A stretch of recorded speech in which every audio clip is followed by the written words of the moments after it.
5 things you should avoid as a busy professional if you're trying to lose weight. And in case you don't know me, my name is Albert Sloss. I'm the CEO of One Shot. We're a coaching organization that works with busy professionals all over the world and have nothing to sell you. We're gonna go through 5 different things that you want to avoid if you're a busy professional and you're trying to lose weight. Rule 1, we want to avoid group fitness type classes. F45, Orange Theory, Berries, any type of circuit-based fitness class you want to avoid. If you're like the most of our clients, you probably haven't worked out in a very long time. You probably have a very limited schedule. You don't have a lot of time throughout the day, and you can't commit to specific hours out of the day because it'll truthfully be inconvenient. The thing is that with large group fitness, they don't take into account you, meaning they're not going to properly evaluate you and make arrangements to your specific needs. Why? Because it's a group of 30 people. Everyone's going to do the same thing. If you're gonna run, you're gonna run and that's it. They may say, okay, you could just walk on the treadmill, but how does that feel? Everyone else is running hard and you're the one walking, so it'll be in your natural nature to start running as well, which eventually leads to you overworking yourself and maybe even getting injured. Risk of injury becomes too high at these types of gyms and these type of group fitness classes. What you need is the flexibility to train when you're able to train at the times that you want to train, and something that will work with the fitness level that you're at. Because if you haven't worked out in a long time, you should have something very simple and something to gradually work you up over the course of time. Don't get me wrong, there are some certain cases where those types of group fitness classes are ideal. I consult with people every single day, and there are times where people tell me, yeah, I go to Orange Theory, I go to, F45, and I absolutely love it. I love the workouts, I love the community, I've been doing it for years, and what I will tell them, continue doing that then. Because if you love doing it, you haven't gotten injured, there's no reason for you to have to stop. Second thing to avoid, Herbalife, Advocare, Isogenics, any MLM brand trying to sell you on a product and maybe they're trying to get you to resell it, you want to avoid those types of things. These typical companies, there's a conflict of interest. How do you know if they are in it for your best interest? How do you know if it's in for your best interest or it's in their best interest because they're going to make a large commission from what they're trying to sell you? Second thing you have to think about is how long do you want to be taking these shakes for, these supplements for, all these pills? You want to be living the rest of your life living off of shakes, and what do you think is going to happen the moment you stop taking them? You will lose weight, you stop taking them because you're like, damn, this is really expensive, and then you slowly gain all the weight back. So we want to avoid any type of MLM brand that is telling you that you need to buy all this bundle of supplements. Ideally, you want to try getting there eating just regular foods. Third thing you want to avoid, any extreme fad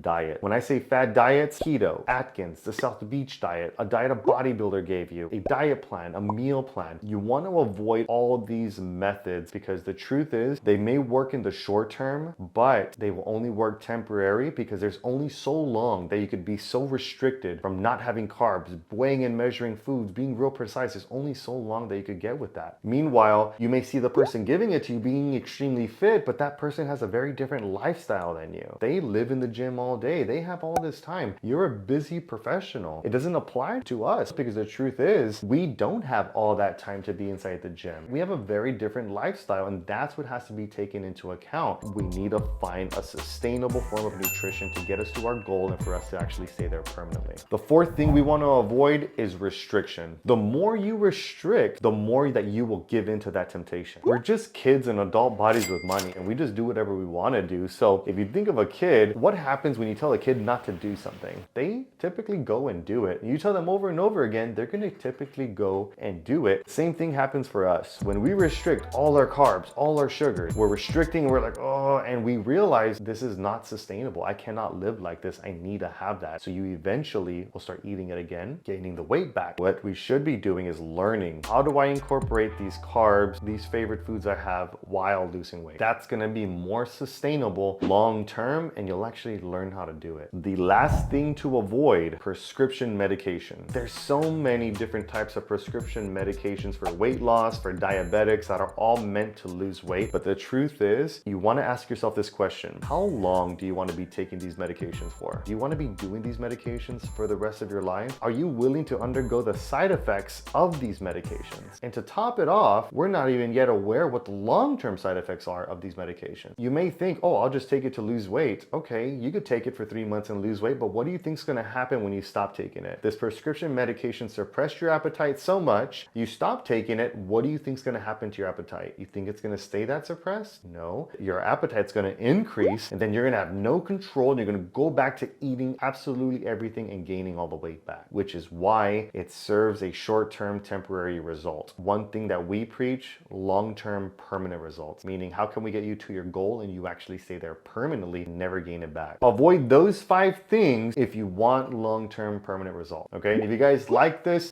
subscribe to our channel, comment in the bottom anything else you'd like to see, and I'd be more than glad to make it for you guys. All right, I'll see you guys on the next one.